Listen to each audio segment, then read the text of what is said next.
गुरुग्राम में एक पति ने अपनी पत्नी को सिर्फ इस बात के लिए मार डाला क्योंकि वो उसे शराब पीने से लगातार रोकती थी। इसी बात को ले दोनों में रोज बरोज तकरार भी होती रहती थी। पश्चिम बंगाल के रहने वाले पति पत्नी गुरुग्राम में रहते थे। पति ब्लिंकिट कंपनी में डिलीवरी बॉय का काम करता था।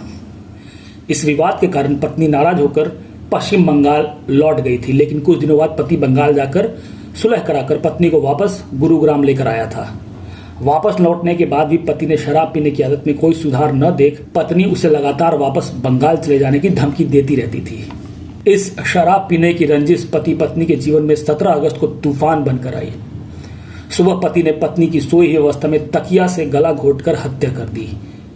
शव को ठिकाने लगाने के लिए पति बाजार से एक बोरी खरीद कर लाया और रात के अंधेरे में सेक्टर 52 स्थित कूड़े के ढेर पर ठिकाने लगाने निकला, लेकिन शव का वजन ज्यादा होने के कारण वो बोरी लेकर ज्यादा दूर नहीं जा सका तो उसने एक कंपनी गेट के समक्ष बोरी फेंक फरार हो गया।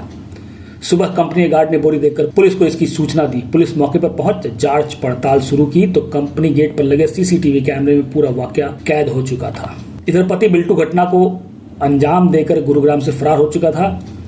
पुलिस ने आरोपी पति को वृंदावन से गिरफ्तार किया है, जहां वो भेष बदल कर रह रहा था। पुलिस ने उसे रिमांड पर लेकर पूछताछ आरंभ कर दी है। एक सनसनीखेज मामला था जो कि 18 अगस्त का एक घटनाक्रम है। इसमें एक रोहन मोटर्स सेक्टर 52 के अंदर रोहन मोटर्स है, वहां पर एक कट्टे के अंदर एक महिला की डेड बॉडी की सूचना प्राप्त हुई थी।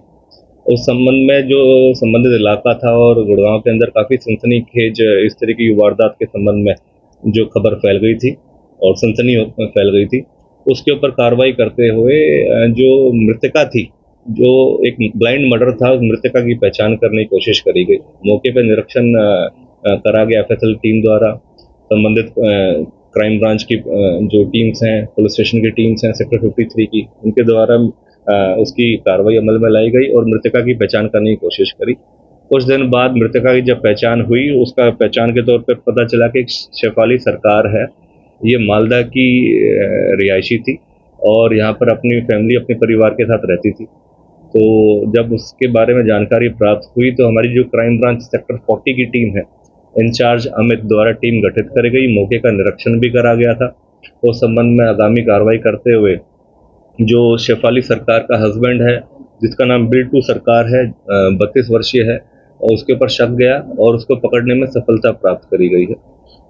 जो बिल्टू है, ये ब्लाइंड मर्डर था। जिस तरीके से पहले जो महिला थी उसकी पहचान नहीं हो पाई थी, जब महिला की संबंधित तो उसके परिवारजनों ने उसकी पहचान करी और इसके अंदर जब गहनता से जांच करी हमारी क्राइम ब्रांच सेक्टर 40 की टीम ने, तो उसमें पता चला जो बिल्टू सरकार था ये काफ़ी समय से शराब पीने का आदी था, जिसके चलते अपनी वाइफ के साथ काफ़ी कॉन्फ्लिक्ट में रहता था, लड़ाई झगड़ा होता रहता था। इनके 2 बच्चे भी हैं।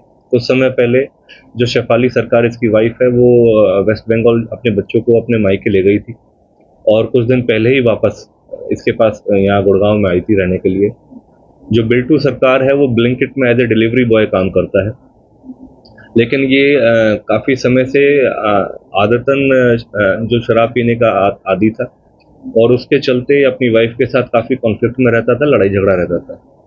और उसी दौरान, इन लड़ाई झगड़ों के दौरान जो इसकी वाइफ थी शेफाली सरकार, वो कई बार इसको लड़ाई झगड़े के दौरान ये कह देती थी कि अभी मैं तुझे छोड़ के चली जाऊँगी, किसी और के साथ चली जाऊँगी, तुझे छोड़ दूंगी। इस वजह के चलते हुए ये इसके अंदर काफ़ी रंजिश बन गई उन बातों को लेकर और गुस्से में आके लड़ाई झगड़े के दौरान इसने शेफाली, अपनी वाइफ का तकिए से मुंह दबाकर उसका गला घोटा गया और उसकी हत्या कर दी। और फिर बॉडी को डिस्पोज ऑफ करने के लिए ये इसने एक कट्टा खरीदा और उस कट्टे में बॉडी को डंप करा और अपनी ब्लैंकेट की ही स्कूटी, जो इस्तेमाल 2 व्हीलर इस्तेमाल करके ये किसी जगह पर उसको बॉडी को डिस्पोज ऑफ करने के लिए निकला, लेकिन किसी कारणवश क्योंकि बॉडी में वेट ज़्यादा हो गया और वो उसको उस तरीके से जहाँ पर इसने डंप करना था वहाँ पर नहीं कर पाया, तो ये रोहन मोटर सेक्टर 52 जो एक वर्कशॉप है उसके बाहर ही डेड बॉडी को रख के चला गया। उसके उपरांत जो पुलिस ने अपनी कार्रवाई, नियमानुसार कार्रवाई करी गई और जब डेड बॉडी की शिनाख्त हो गई तो जो हमारी संबंधित क्राइम ब्रांच है, उन्होंने तत्परता से कार्रवाई करते हुए कुछ ही दिनों के अंदर इस ब्लाइंड मर्डर को सॉल्व करा और इसको वृंदावन से, जो बिल्टू सरकार है इसका हस्बैंड को वृंदावन से अरेस्ट करा और अरेस्ट करके इस ब्लाइंड मर्डर की गुत्थी को सुलझाया। ये किस तरह से यहाँ से भागा था, किसी व्हीकल पे गया था या पब्लिक ट्रांसपोर्ट का यूज करके गया था, और कहाँ छिपा हुआ?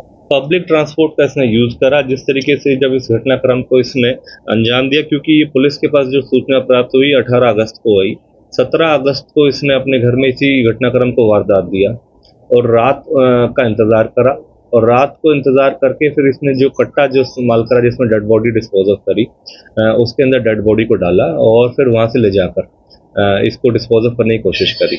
उसके उपरांत जब इसने डेड बॉडी को वहाँ रोहन मोटर्स के वहाँ पर जब सेक्टर 52 के वहाँ पर जब डाल के चला गया, उसके बाद ये तुरंत प्रभाव से फिर ये वृंदावन की तरफ चला गया और वहीं पर एक अपना हुलिया बदल के रहना शुरू कर दिया। इसके बारे में जैसी जानकारी हमारी सेक्टर 40 की टीम को, क्राइम ब्रांच की टीम को पता चली, इंस्पेक्टर अमित ने एक टीम गठित करी और उस टीम ने बेहतरीन काम करते हुए इसकी पहचान करी और इसको पकड़ने में सफलता प्राप्त करी। पुलिस को शक कैसे हुआ पर इसके पति को? देखिए, जब इसकी लड़की की जब पहचान हुई, शिनाख्त हो गई, तो उसके बाद देखा कि इसका हस्बैंड, इसकी पृष्ठभूमि जानी गई। पता चला कि हस्बैंड के साथ काफ़ी समय से इसका विवाद और लड़ाई झगड़ा चलता रहता है, और क्योंकि जब इसकी डेड बॉडी मिली तो इसके परिवारजनों की तरफ से इसका हस्बैंड नदारद था, वो सामने नहीं आया। तो उन चीज़ों के ऊपर देखते हुए, उन सभी चीज़ों को संज्ञान में लेते हुए इसके ऊपर शक गया, और फिर इसकी जब छानबीन करी और खोज करने की, जब वहाँ सीसीटीवी खंगाला गया जहाँ पर डेड बॉडी डिस्पोज ऑफ करी गई थी, तो उसमें भी ये वहाँ पर डालता हुआ नजर आ रहा था। तो उसके ऊपर पुख्ता तौर पे इस बारे में जानकारी प्राप्त हुई कि इसके हस्बैंड ने कहीं ना कहीं इस घटनाक्रम को अंजाम दिया है, हत्याक्रम को अंजाम दिया। तो उसकी फिर जब निगरानी करनी शुरू हुई, उसके बारे में जानकारी इकट्ठी करी गई, तो पता चला कि कहीं ये वृंदावन साइड में छुप के रह रहा है। तो वहाँ पर टीम ने जाके इसकी खोजबीन शुरू करी और उसको पकड़ने में सफलता प्राप्त करी। क्या बाबा बना हुआ था या फिर कोई और वैसे? अपना जैसे अपने बाल वगैरह कटवा लिए थे, हुलिया काफ़ी चेंज कर लिया था, और इसकी कोशिश थी कि किसी तरीके से वहीं पर रहते हुए इस तरीके की चीज़ों से अपने आप को छुपा ले और कैमोफ्लेज रहे, ताकि किसी को पता न चले कि कहाँ क्या घटनाक्रम करके आया है।